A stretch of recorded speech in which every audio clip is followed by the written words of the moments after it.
Okay, here we see a pretty good setup. Let's box in the shoulders here. See if we got any movement going around. We'll advance it forward a little bit. Good rocking of the shoulders. Lifting up right there. See that? How you lift up? We got to keep that spine angle set a little bit better. I think if we can keep that a little flatter, you're going to be much happier with your results. To do that, we're going to try to keep the butt out behind you a little bit further. Now you're moving pretty good into the shot. Not bad. A little late maybe with the rotation of the hips. Notice at this point coming in through here, the hips kind of quit. You actually decelerate the hands, therefore the club legs forward instead of behind. And then you get a little bit of a pull to the inside instead of a extension down the line. All in all, not too bad. The number one thing I think I would work on here would be try to keep myself a little more level during the swing. Okay, let's take a look at the swing down the line. The critical thing down the line is to pay attention to where the spine angle sits. Draw that line right there. That's through your hips, through your shoulders, up through your ears. See a little rounding of your spine, but that's okay. It's probably a little too steep in the lower part. I'd rather see it more towards 1 o'clock. That's kind of up around 12:30 or so. Let's go ahead and move forward a little bit. Watch the takeaway. A little nervousness there. It's okay.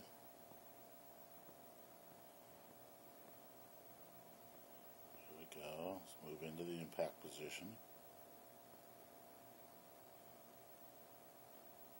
Not too bad right there.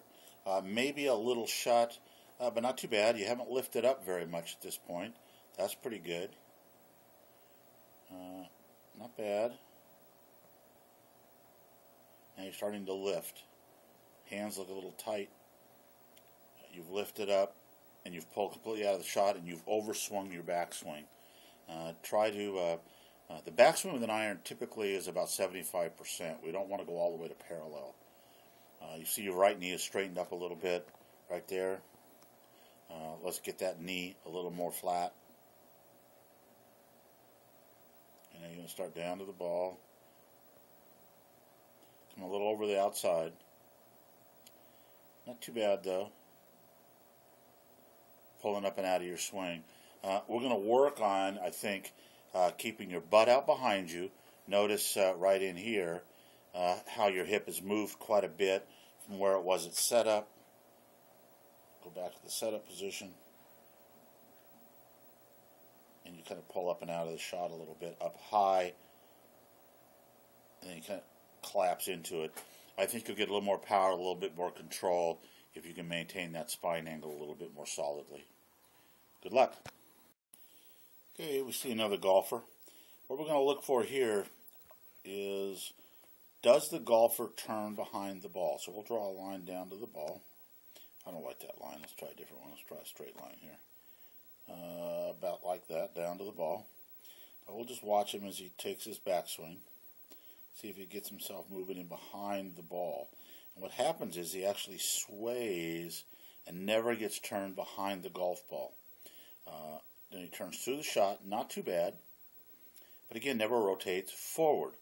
So we're seeing is a lack of momentum, both forward and backwards.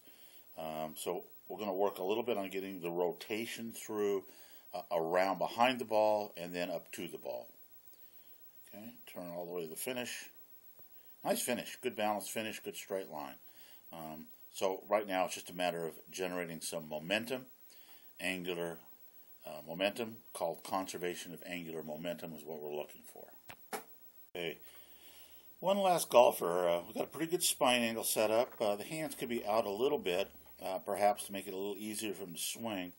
Very strong golfer, so some freedom in the arms could help. Let's just take a look at what happens in the swing. Goes back a little too far to the inside on the way back. Gets a nice position at the top. A little bit over the top there, right there. You can see that where the hands go forward instead of back down. Does a fairly nice job of correcting it. But if he was playing with the hands right there at setup, I think he'd do a better job of coming back to his impact position. So what I'm going to do is I'm going to go ahead and draw a line in right there. And another line in right there. And let's say that's his setup angle. So then we'll go back a little bit. Just take that back to setup. And you can see it's quite a bit under that. Hands are even tucked in a little bit. So it's just a matter of raising them a few degrees. I think it's going to make it a simpler, easier swing. You'll see the club would have probably not gone so steeply to the inside. He could have dropped the club back into the impact position more naturally, come in right there, turned right through the shot, and exited. Great rotation, great finish.